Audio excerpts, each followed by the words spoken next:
pecados do pai, se o meu pai pecou e eu não levo os pecados do pai, por que a humanidade levou os pecados de Adão e Eva?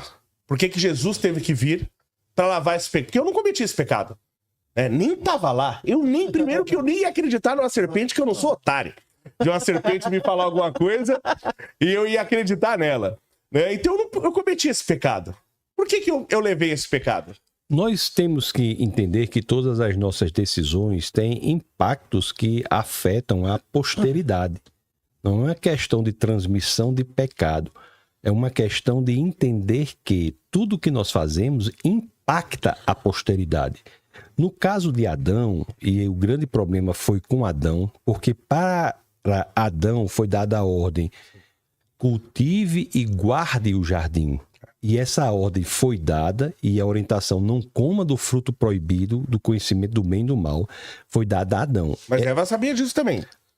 Eva não havia nem sido criada. Não, mas depois Adão... Espera-se que Adão tenha comunicado. Comunicou, mas... Porque, pastor, a gente tem que falar que a culpa é da Eva. Uhum. Porque Eva, primeiro, ela que comeu a maçã. Aí ela ofereceu para Adão. Você concorda que qualquer homem no mundo aceitaria qualquer coisa oferecida por uma mulher pelada? Não tem como culpar esse homem. Esse homem ele é uma vítima. Esse homem é uma vítima. Ele não foi culpado. Não, tô brincando. E se fosse na China, né? Não teria acontecido. Teriam comido a cobra e já era. Pô, chegou uma mulher pelada e me oferece uma abóbora, eu aceito. Quanto mais uma maçã. O Adão é uma vítima. Mas não deve fazê-lo, né? A mulher pelada e oferecer algo que o levará à destruição, você tem que negar. Aliás, a orientação bíblica, sabe qual é? Você correr. A Bíblia manda você pecado, né? Não, correr da mulher pelada, né? Mulher pelada? Depois do feminismo, tem que correr até dela vestida. Quanto mais... Não, o que eu quero dizer é o seguinte, né? Que isso é uma questão interessante também. Depois nós voltaremos à questão que você trouxe. Mas o homem, quando uma mulher... você sabe que o levará à destruição. Um homem casado, por exemplo, vem uma outra mulher e tenta seduzi-lo, aí não tem discussão, para o levar à traição. A orientação da Bíblia é fugir, não é enfrentar. Claro. Mas a Bíblia manda enfrentar Satanás, enfrentar todos os problemas do mundo. Mais fácil o Satanás. Você pode enfrentar Satanás, pode enfrentar todos os problemas do mundo, mas quanto à questão da sedução da mulher, você deve fugir. Porque a Bíblia diz que você não suportará se você não fugir. Sim. Todo adultério começa com pequenas coisas. Uma carona que não deveria ser dada, uma resposta a uma mensagem que não deveria ser dada. Verdade. Começa gradativamente e o tempo vai passando, você vai sendo envolvido por isso. Sim. Então, desde o começo, você deve fugir disso. É a orientação da Bíblia. Ou seja, a Bíblia está falando que nós homens não temos culpa, que a sedução da mulher é inescapável. Mas aí você tem que escapar. No começo. Você tem que lembrar já dessa... É porque o pecado ele não é apenas uma escolha. Ele exerce um poder. Por isso que a Bíblia se refere ao pecado, a Bíblia como é sábia, como escravo do pecado. Você só é escravo daquilo que exerce um poder sobre você. Sim. Então, cada vez que você cede ao pecado, fica mais difícil para você se libertar. Você consegue com a ajuda do Espírito Santo, mas não é fácil. Então, toda vida que você segue fica mais difícil para você se libertar. Então, você deve ter muito cuidado com o poder destrutivo do pecado. Certo? Mas no caso de Adão e Eva, eu tenho uma divergência no sentido de achar que cabia a Adão a responsabilidade sobre a família e sobre o jardim. A ordem foi dada a ele. Não deveria deixar Eva sozinha, conversando com o inimigo de nossas almas, já que a ele foi dado dada a missão de guardar o jardim. Em hebraico, o termo guardar traz o aspecto de fazer vigilância mesmo. Você tem que vigiar o jardim. Eva não havia nem sequer sido criada. Nem sequer sido criada. Então, naquele momento em que Eva e depois Adão comem do fruto proibido, eles comeram do fruto do conhecimento do bem e do mal. O que é que isso quer dizer? Em Gênesis 1:27, as Escrituras dizem que o homem foi feito à imagem e semelhança de Deus. Imagem e semelhança de Deus. Então, nós não somos qualquer coisa. Nós somos feitos à imagem e semelhança de Deus, mas nós não somos Deus. A proposta da serpente é a humanidade. Veja, você não basta você ser feito à imagem e semelhança de Deus, você pode ser como Deus, conhecedor do bem e do mal. O que é ser conhecedor do bem e do mal? É trazer para si a fonte da moralidade. Então, a partir daí, a humanidade trouxe para si a fonte da moralidade. O que é a fonte da moralidade? Se você deseja, se você quer, se você acha bom, vá adiante e faça. Como pode ser errado algo que você deseja tanto? Como se os nossos desejos, quereres e vontades fossem suficientes para trazer para nós a característica de ser fonte da moralidade. É claro que quando a humanidade traz para si isso, toda a humanidade é atingida. As consequências são atingidas. Agora, assim como o pecado entra no mundo e a humanidade traz para si o elemento da fonte da moralidade, também Deus age e dá a possibilidade a todos aqueles que queiram que encontrem o paraíso e a vida eterna ao lado do Pai, entregando-se a Jesus Cristo. Jesus é o Deus que se torna homem para receber sobre si a maldição que cabia à humanidade. E aqui vai outra passagem da Bíblia que é extremamente relevante. O senhor falou da serpente, porque quando isso acontece, está em Gênesis capítulo 3, Deus olha para a serpente e amaldiçoa a serpente. Certo? Certo. Logo depois, Adão está lá, vendo isso. Adão deve ter olhado e ficado, e agora? Ferrou. Aí Deus olha para Adão, a maldição cai, e Deus faz a maldição desviar e cair sobre a terra. Olha que interessante. Alguns acham que Deus fez a maldição cair sobre a terra porque o homem foi feito da terra. Mas os que dizem isso não se lembram que não é característica única do homem ter sido feito da terra. Porque os animais também foram feitos da terra. Está lá em Gênesis 2, capítulo 18, 19. Os animais foram feitos da terra. Mas por que Deus desvia a maldição? Porque mais à frente Deus vem em Jesus Cristo para receber sobre si, enquanto homem, a maldição que cabia à humanidade. É por isso que a Bíblia fala mais na frente que Jesus se fez maldito em nosso lugar. Mas isso então é uma maldição, porque o pessoal fala do pecado original, que a gente tinha o pecado original. Então, na verdade, era uma maldição sobre o planeta, e não um pecado... Não, nós somos afastados da presença de Deus. O primeiro casal foi afastado da presença de Deus porque quis trazer para si a fonte da moralidade. E toda a descendência dele nasceu nessa situação. Tá. Assim como nós fazemos isso hoje. Mas não nascemos pecadores, então? Não, nascemos pecadores porque somos decorrentes dessas escolhas dos antepassados. Assim como, professor Léo, as suas decisões na vida, as minhas decisões na minha vida atingem de maneira veemente as respectivas famílias. Se o senhor decidir, por exemplo, seguir uma carreira tal, sua família será afetada. Claro. Se o senhor decidir se mudar para uma determinada cidade, um determinado país, a sua família é E afetada. a posteridade também. A liberdade traz responsabilidade. É interessante que o comunismo hoje propõe um novo tipo de liberdade, a liberdade sem responsabilidade. Nunca se pensou nisso. A liberdade sem nenhuma responsabilidade. Se você é livre, engravidou, mata o bebê intrauterino. Isso é um novo proposta de liberdade, quando a liberdade traz a responsabilidade. Eu devo lhe dizer uma coisa que é importante, porque eu vi uma pessoa mandou para mim. Eu estou aberto a responder qualquer coisa, sem problema. Teve uma determinada situação que uma pessoa, em um bate-papo desse, tentou de maneira muito odiosa, muito radical, fazer questões sobre a Bíblia no sentido de atacando a Bíblia, que não é o nosso caso aqui, nem de perto. Sim. Então, nesses casos, eu digo, porque alguém vai dizer, o tema é ciência e fé e eu estou disposto a conversar com vocês o que vocês quiserem. Porque aqui é muito respeitoso o ambiente. Mas para o cristão, quando há uma conversa em que a pessoa ataca as escrituras, que diz assim, eu vou rasgar as escrituras, joga isso no lixo, que fala... O cristão não deve conversar com essa pessoa. Isso é uma determinação do livro de Tito, no capítulo 3, nos versos 9 e 10. O verso 10 do capítulo 3 de Tito diz claramente que você não deve debater com aquele homem faccioso. E faccioso, em grego, quer dizer herético, herege.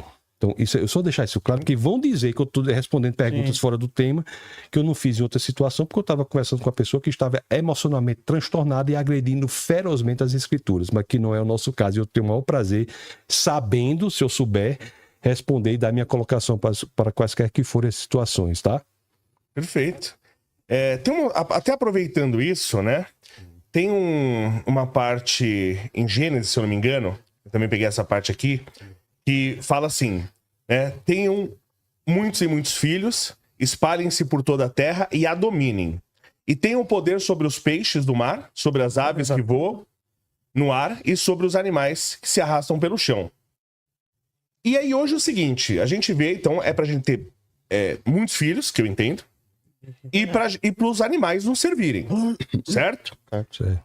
Só que eu vejo, por exemplo, a gente já teve aqui uma média no Brasil de 8, tudo bem, faz tempo, de 8 filhos por mulher. Isso mesmo. Mulher, né? Caiu para 6, hoje tá 1.4. 1.6. Que tá menor. Não, baixou para 1.46, se eu não me engano, tá agora. Nossa. Baixou dos países de baixa natalidade na Europa. Então a gente tá atrás da França, a gente tá de outros países de baixa natalidade na Europa. E o que causou muito isso? Movimento feminista, leis feministas. Aí eu sempre gosto de lembrar do Bolsonaro, que fez dezenas de leis feministas e ferrou nossa vida. Estamos combatendo algumas aí, graças a Deus. Os homens têm medo de se relacionar, têm medo de ser filho, porque o peso do Estado cai muito forte em cima de você. Por causa de várias questões estatais, o custo de ter filho, você criar um filho, aumentou muito, que não era pra ser tão caro assim. E eu vejo muito, as feministas também muito ligado ao veganismo, onde colocam os animais no patamar de homem, dos homens. Quando eu falo homem, homem é mulher, obviamente, né? Então, você tem o mesmo valor da morte de um homem e de um animal, por exemplo. Você não acha que esse extremismo, principalmente desse feminismo extremo, pra mim, eu falo que feminista, pra mim, serve ao diabo. Mas você não acha que, de certa forma, tá servindo... Não parece que é o diabo de novo, como a serpente usou a mulher naquela época? O diabo de novo usando essas mulheres... Não são todas as mulheres, pelo amor de Deus. Tô falando as feministas malucas aí. Você não acha que, de certa forma, estão servindo ao diabo também? Porque a gente não tá tendo filho, tá colocando animais no patamar de homem, não tem uma serventia ao diabo aí nisso aí também? O antinatalismo é sim um movimento de índole satânica, eu concordo com o senhor. Porque esse movimento cria famílias e, portanto, igrejas decorrentes de famílias frágeis. Uma família com poucos filhos é uma família que é mais frágil do que uma família com muitos filhos. Sem dúvida. Uma família que tem, por exemplo, 5, 6 filhos, sabe como é que os irmãos funcionam normalmente? Pode até haver entre os irmãos um que queira matar o outro, mas se vier alguém de fora, quem morre é o de fora. Verdade, Não é verdade? É uma organização forte. Sim. De fato, nós devemos confiar no Senhor, ter famílias sólidas, até porque ter filhos é a melhor oportunidade que nós temos na face da terra de propagar a palavra de Deus para a próxima geração. Não há nenhuma outra situação na face da terra em que os laços de cumplicidade e confiança sejam tão fortes como no seio familiar. Agora, o veganismo, da mesma forma. Por que o veganismo é um movimento de índole satânica? Sabe por quê? Porque o veganismo é a porta de entrada para a ecologia profunda. E a ecologia profunda é a antessala do paganismo. As pessoas que entram pelo veganismo começam a enaltecer a criação no lugar do Criador. É por isso que se junta um bocado de gente para bater palma para o nascer do sol, para o pôr do sol. Isso não é normal. Isso é idolatrar um Deus Sol. Verdade. Então, o veganismo é um movimento político. Apolo. E não por acaso as pessoas que se tornam veganas vão se tornar o quê? Antinatalistas, antipatriarcalistas, Sim, vão se tornar É o feministas. combinho. Porque É o combo. são todos galhos do mesmo movimento. E o homem também tem sofrido fortemente. A efeminização do homem é um movimento terrível, porque faz com que o homem deixe de assumir a responsabilidade de liderança da sua família. Os homens extremamente frágeis, parecem umas casquinhas de ovo, são homens que não estão preparados para exercer a liderança da família. O que eu digo para todas as igrejas em que eu passo, orientando no quesito do casamento, na igreja cristã, se há uma mocinha ali que está orando com um rapazinho para depois quem sabe casarem, tem que prestar bastante atenção. Se esse rapazinho fica de mão dada com ela, vendo dorama e chorando junto, ele não serve para o casamento cristão. Não serve. Agora, Não acredito. Tirando o Matheus, né? Tirando o Matheus. Agora o senhor pegou num ponto. Ele não serve para o casamento cristão. Por exemplo, se há um rapazinho, por exemplo, que faz uso de maquiagens, ele é inservível para o casamento cristão. O casamento cristão existe uma postura específica do homem que está em Efésios, no capítulo 5, no verso 25. Efésios 5, 24 diz que a mulher deve se submeter ao marido. E Efésios 5, 25 diz que o marido está para a esposa, assim como Cristo está para a igreja e se entregou por ela. Sim, o critério, servir não, morrer por ela. O Cristo morreu pela igreja. O critério para o casamento cristão é o marido ser capaz de morrer pela igreja. Então, qualquer manifestação de homens frágeis não é uma manifestação bíblica. E há muito, inclusive, de problema na criação dos filhos. Então, é por isso que eu já aproveito, professor Luan, se o senhor assim me permitir, dar um conselho aqui aos pais que têm filhos homens, que criem seus filhos como homens. Nada de passar a mão na cabecinha. O menino vai pro sol, é uma absurdidade sem tamanho, derramam-se meio litro de protetor solar na cabeça do menino. O que é isso? Ceboso. O que é isso? Deixa o menino se queimar, deixa o menino enfrentar. Um dia desse eu vi uma criança correu, a mãe gritou: meu filho, saia do sereno. Se um menino não enfrenta o sereno, o que ele enfrentará na vida? Verdade. Então, assim, nós temos que criar homens fortes, porque homens fortes, famílias fortes, igrejas fortes, sociedades fortes. Então, nessa sua colocação, professor Leonardo, o senhor está coberto de razão. O feminismo, o antinatalismo, antipatriarcalismo, LGBTismo, negrismo, indigenismo, são todos movimentos que vêm da mesma base. O feminismo é um horror. E a mulher não gosta do feminismo. Quem gosta do feminismo é a feminista. Verdade. O negro não gosta do negrismo. Quem gosta do negrismo é o negrista. Sim. O índio não gosta do indigenismo. Quem gosta do indigenismo é o indigenista. E assim sucessivamente. Saiu uma pesquisa na Inglaterra que parece que só 7% das mulheres lá se identificam com o feminismo. Elas acham que precisa ter mais direitos para mulheres, mas elas não se identificam com o feminismo. Lógico, porque o feminismo acaba com a mulher. Acaba com a mulher. A sociedade. Ela acaba com o homem também, com a mulher também. Mas o senhor não... Eu identifico um certo paradoxo do cristianismo na sociedade, né? Porque outro dia eu até respondi uma pergunta de um cara que falou: mas os países nórdicos que são de melhores IDH são a maioria ateu. Peraí, pode ser agora. Mas se você pegar os países nórdicos, Noruega, Suécia, Dinamarca e Finlândia... E Islândia. Você pegar... Aí é que eu pego só esses 4 por causa da banda, porque aí tem Groenlândia e tal, que a gente pode considerar. Mas eu pego esses 4 pela... Groenlândia pertence à Dinamarca. A Groenlândia pertence à Dinamarca, perfeito. É que eu pego esses 4 por causa da bandeira. Eu falo, esses países, esses 4 países, que eles tinham até o século 7, 8, que eles tinham uma tradição absurdamente insustentável. Uma tradição maligna, insustentável, de morte, que era a instituição viking. Eles se transformaram e cresceram por causa do cristianismo, e isso tanto é verdade, que a bandeira desses 4 países é a mesma, é uma cruz, só muda a cor. Só que aí o que acontece? O cristianismo... A Islândia também, a mesma bandeira. É verdade, tem razão. Aí o cristianismo, ele traz prosperidade. Isso tem até livros, tem estudos sobre isso. Eu acredito muito nisso. O cristianismo educou o norte da Europa. Perfeito, não concordo. só os países nórdicos, mas também Inglaterra, Irlanda, Escócia. Educou o norte da Europa. Só que aí tá, o paradoxo que eu falo é o seguinte: o cristianismo traz prosperidade. Isso é fato, né? É fato. Só que aí traz tanta prosperidade que se cria uma facilidade na sociedade. Por exemplo, a gente quer fazer uma festinha aqui, eu posso ligar e pedir para trazer bebidas aqui. Eu posso ligar e pedir para trazer mulheres aqui. Né? Então você traz uma prosperidade que parece que torna cada vez mais difícil você ser cristão. Porque essa prosperidade também traz muito desejo, muita coisa que te chama a atenção e te desvia do caminho. E aí você vê que essa prosperidade faz com que pessoas saiam do cristianismo. Eu falo assim, o cristianismo nunca é abandonado por não dar certo. Ele é abandonado porque é difícil de seguir. O que eu lhe diria é o seguinte, que é impossível você forçar alguém a ser cristão. Sem dúvida. Isso é diferente de outras visões de mundo religiosas. Sim. No caso do cristianismo, o que existe é uma proposta de convencimento.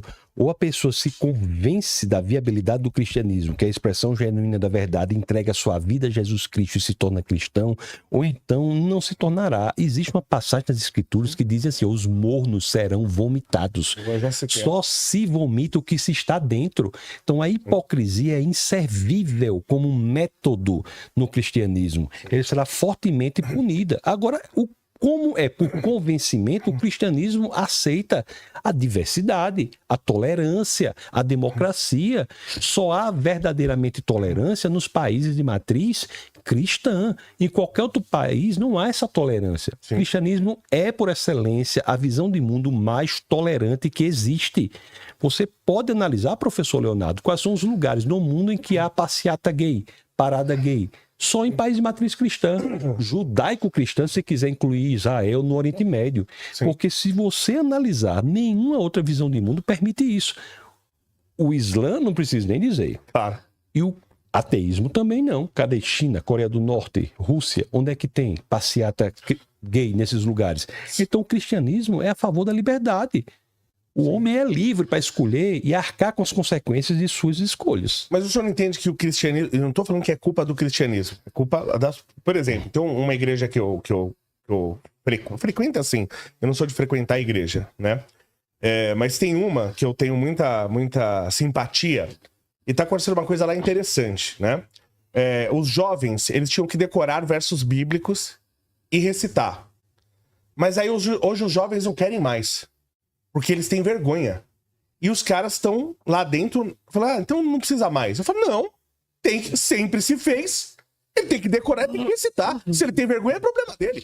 Todo mundo sempre recitou, a vergonha só surgiu agora. Então você não entende que a gente está criando facilidades na vida que está fazendo os jovens se afastarem do cristianismo?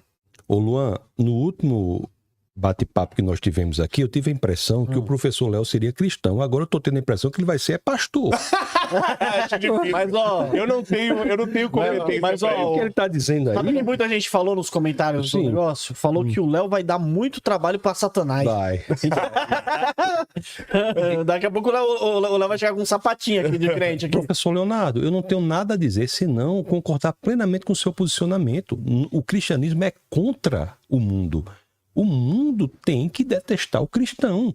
Porque nós andamos na contramão do mundo. Nós nadamos contra a correnteza.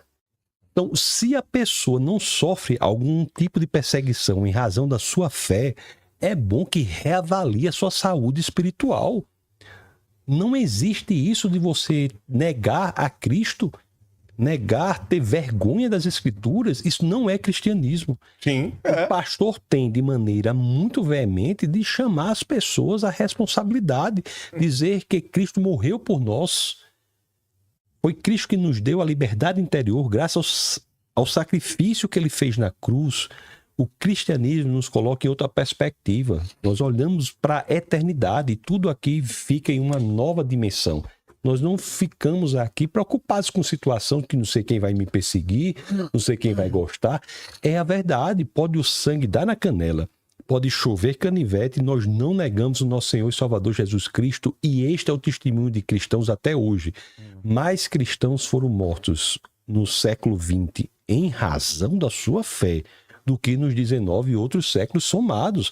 Até hoje, um sem número de cristãos são mortos e torturados porque simplesmente são cristãos. A Bíblia, que é um livro, é proibida em quase 50 países. E até hoje, pastor? Até hoje, Coreia do Norte, Somália.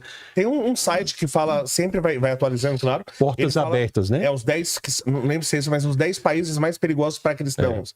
E tem país, se você pisar lá, for cristão, você morre. É o site Portas Abertas. Pode procurar. Lógico, o cristianismo é a visão de mundo mais perseguida que existe. Mais perseguida que existe. E ela é a mais tolerante que existe.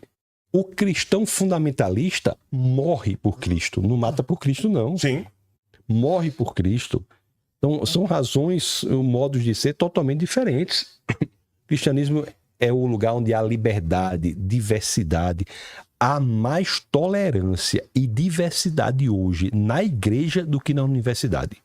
mas isso você não tem nem discussão. Na universidade hoje você não tem tolerância nenhuma. Mas não é impressionante? Porque a universidade era para ser o lugar da busca da unidade na diversidade. De liberdade de pensamento. Mas eles não querem. Mas o que é que o comunismo quer? O comunismo que é do Satanás. Vou deixar, porque às vezes as pessoas têm uma certa dificuldade de entender o que eu quero dizer quanto ao comunismo.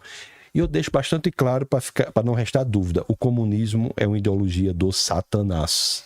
Do Satanás. É anticristã. O inimigo do comunismo não é o capitalismo. O inimigo do comunismo é o cristianismo. É interessante que as pessoas querem, muitas vezes, trazer o embate do comunismo para o capitalismo, quando na realidade a China é o parceiro comercial número 1 do Brasil.